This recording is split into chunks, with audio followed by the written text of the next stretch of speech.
A short film that is screening as part of the Melbourne Documentary Film Festival is called Remote Breath Inside. And it's my great pleasure to be speaking to the director of the film, Lan. Lan, welcome to Movie Metropolis. Thank you, Peter.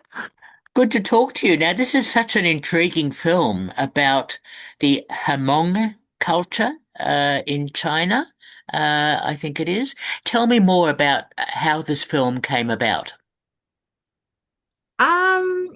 Pretty much like what I actually mentioned in the film. So I met the lady, who is a Hmong lady, and she uh embroidered by herself, but also sells the vintage pieces in Beijing, one of the markets. So that's how I met her.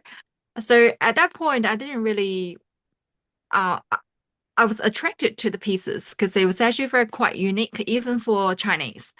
And also, the culture. While while my partner and I start to talk to her more, I just realized, well, that's how amazing it was because the culture has been a couple of thousands of years, and no written words has been created. So, like the Hmong lady, that's pretty much the only way they express themselves or yeah, want to uh get the best wishes to be blessed for her family or loved ones. So it just a lot contains a lot, just the rather than just a piece of the textiles of embroidery. So the more I talk, and it's just the more interesting I am as a Chinese in the same country, but then a different culture. So then I then for for chances because I well the lady needs financial support and I just somehow helped. So then she invited me to her village and I happened to have the time. So I went there and then started to notice, well, at that time I wasn't still really thinking about making a documentary film. It was just shooting randomly, pieces and pieces, the moments that touched me and also my partner who filmed. So it's just the moments that when we were in the trip and want to capture something that for memory. And then yeah, I just realized for what we have, we can make something to show the rest, like show others. So that's how it comes. Ah, what an interesting background. How easy was it to gain her confidence, shoot the film, and I gather you shot it yourself with the iPhone or something like that? Yeah, I think, well, I was a bit surprised how natural she was in front of the camera, but also because we w wasn't really officially say, oh, well, now that we're filming or now, I mean, she's aware, definitely we get her permission, but it's not a very, professionally or like an official thing that she just think, oh, I need to, I don't know, acting or I need to seriously perform or like I don't know, behave in front of the camera. So Hmm. I was more, yeah, it was just I think that's why I think both my partner me as well as the people that you see in camera, it's just all part of the flow because everyone's comfortable in there. And then the moments that were everyone, you know, well, especially for me and my partner, like we feel the flow and also being touched, and that's how we want to capture that. Yeah. So, so yeah, the ladies in the camera, yeah, I think quite natural. Like it was, yeah, it was good that I think it feels like she doesn't really think that camera is there like Hmm. and also I don't know like the rolling of sharing because there's actually still good parts we didn't shoot like it was a shame because there was a part I see her off in Beijing and she she feels a lot like to leaving the place that she was actually working on her own for 4 years, I think at least. So, and also the stop at that time, the stop of chasing her dream, because she wanted to let the or promote or being the ambassador kind of thing for this kind of culture. But then for all kind of reasons, like I said, like her husband's in hospital, she has two young kids. So it just she has to leave the place for that. So then yeah, so she because of that, I think she shared a lot in a taxi that we were in about that she still have a lot things that she want to do about this and stuff. That give us yeah the what's the word in Right. seed like plant a seed in me to see what yeah to see what I can do from there. Yeah. Sure. Well, those embroideries and the fabric she uses and all that, they all look really nice. And so I gather she's able to sell a lot of that in China. Yes. So there was actually from her story, which wasn't in the film. So there was a peak period of time of the sales back in 890s or early 20s. Sorry, early 20,000. Like, yeah. Yeah. Yeah. I Yeah, got it. like Yeah. there was a peak. Yeah, like there was a peak hours, a peak period where she was so like her business was so busy, and even her partner was able to, help um collecting the old pieces from the village and also sell to the market. So I guess it's a quiet period after that. So it has been quiet for a few years. Surprisingly though, because even China, like other cities, um, the interest has come down quite a lot. Hmm. Yeah.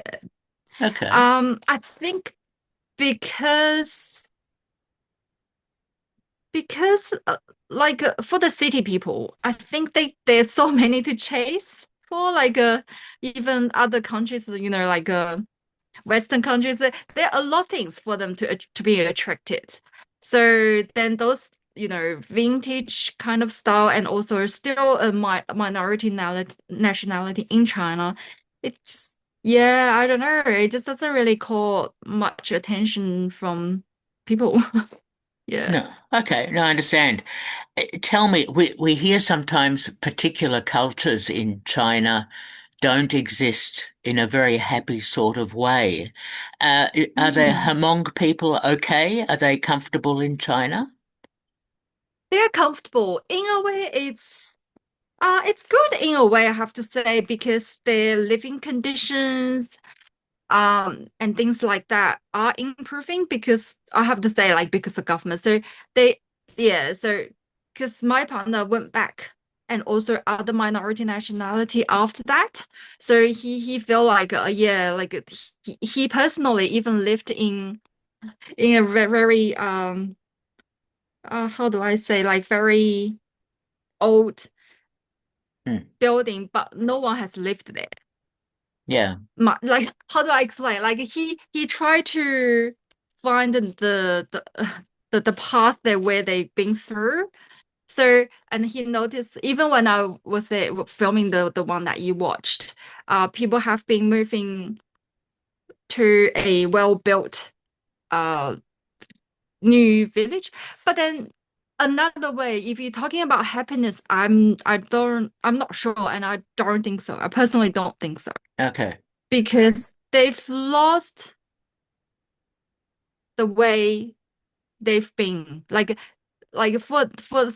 for all thousands of years they've developed the way that Yeah. they live, and that's passed by generations. And now Han culture and other that it is like a get involved. um how do I say? Like, for example, giving you an example, for kids, they have to learn Mandarin and they have to behave like other cities, like a hands culture. Yeah. And I feel like they're also losing their language, which is a shame because that's what's taught in school. And only if the family still want to adding pressure to the kids that, well, you have to, learn your own language. Otherwise, they are family I talk to, which the kids they hardly talk in Hmong language anymore. Uh-huh. I Um, understand. Yeah. yeah, so it doesn't really directly link to the happiness, but um, yeah, sorry. No, that's okay. I'm You've explained it. losing You, my words, yeah. yeah. Because No, I you, feel like there's a lot to talk, but yeah, yeah. hard to manage within a few sentences. No, no, you've done fine. You've explained it quite well. Tell me, why did you call your film Remote Breath Inside? It's actually a name that was came from my partner, so he's probably the best person to answer. But he flew to Sydney last night, so I can't invite him in So, front of the. I think it's probably for me. I like the name when he say it because it has the three keywords that I just feel the same in the trip. So I don't know if that makes sense to you, like by just looking at the name. It's actually my curiosity as well. yeah. Does it make sense to you? To some extent, it's about internal culture and internal feeling and so on. Yeah, Yeah. yeah. No, I understand, but anyway, that's fine. So Yeah.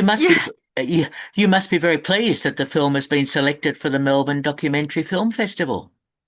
Yeah, definitely, definitely. Because I locate in Melbourne, so I'm very glad that it's selected by Melbourne film festival. Yeah, and I don't know, like um, I don't know if it's okay to share. Like I just because film is one part, so I've always seen even before the film, I was always have one thought in mind about showing because as I mentioned in the film, like I just happened by helping the lady happened to have a big collection of the vintage pieces Ah, with me. Like yeah, like some are as old as Qing Dynasty, so it's like a couple of hundred of years back. mm, So and they're silk, so I just concerned that like no matter how well I look after, it's just gonna, turn into powder or something like that mm, after a few hundred of years. So I was before the film, I was already had the sort of looking for opportunity to having like an exhibition, but not necessarily a traditional exhibitions like by just displaying the piece because I found even myself, if I don't know, walk into a exhibition that I have no link with, it's just very hard to find that connection. mm. So I was still before the film, I was still thinking of what's the best way uh to show the pieces. And then now that I have the film, so I was still having that mind that I can probably combining with the actual pieces with the film, and then hopefully that can keep people attention or their interests in this. Yes, no, I understand. So no, that's nicely explained. Well, so tell me, Oh, Lan, are you planning another sorry. film? Hello. Yep, you there? Oh, Yeah, yeah, yeah, yeah. are you planning another film? Well, that's very easy. Yes, it's in plan. Because I've been there once, and then my partner has been there actually four times. So yes, so we are planning one. Just to so the one that you watch is briefly show the culture and then how Hmong lady, expressed through the embroidery, but we actually want to like what you your first question about one of the question about how people are living now. Are they happy? So that's something that I also want to explore more in that. Fair enough, fair enough. Well, look, Lan, Yeah. congratulations on the film Remote Breath Inside, which is Thank you. screening as part this month of the Melbourne Documentary Film Festival. And thank you so much for talking with me. Oh, thank you. Okay, all the best. Bye bye. Oh, thank you. Peter, Yes. do you mind I ask one more question? What question would that be? Oh, I was just wondering, like, do you know if there's any, I don't know, projects or like a art grant or anything related that so um, I can, I can hopefully apply and then get the idea that I just mentioned, like having film plus the exhibitions and stuff like that. But do you know if Oh, there's any? no, I'm not familiar with any art grants like Okay, that. Maybe the director of the Melbourne Documentary Film Festival can help you with that, but no, I'm not familiar yeah, with. I deal mainly with that's film. it. Yeah, Yeah. sure. Thank you. Okay. All the best, Lan. Thank you. Thank you. Okay. Bye. Bye bye.